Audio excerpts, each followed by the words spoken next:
What's the difference between sleeve gastrectomy and gastric bypass surgery? Sleeve gastrectomy is a newer bariatric procedure. It essentially involves downsizing the stomach. Part of the stomach is removed, and the way that we do this is we pass a tube during surgery through the esophagus and into the stomach, and we use this as a sizer to fashion the stomach into the shape of essentially a hot dog. The way this works is it induces satiety. Patients feel full, and so they are less likely to feel hungry between meals and more likely to have weight loss. There are no malabsorptive properties associated with sleeve gastrectomy, which is a bit different from gastric bypass.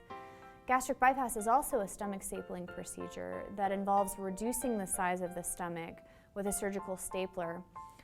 Essentially, we bypass the larger, more distensible part of the stomach. This isn't removed from the body, but it's removed from the digestive stream, so food no longer enters this portion of the stomach. Because the gastric pouch, the downsized part of the stomach in a bypass, is smaller, people have satiety, they're less hungry between meals, they feel more full. But there's also an intestinal bypass portion of the procedure where a piece of the small intestines is brought up to that gastric pouch to drain it. And this is where a lot of the additional weight loss associated with gastric bypass comes from.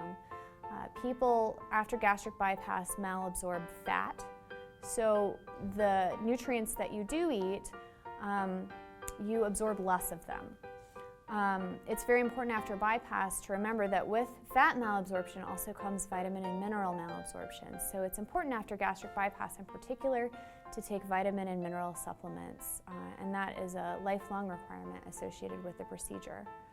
Both procedures are great for weight loss.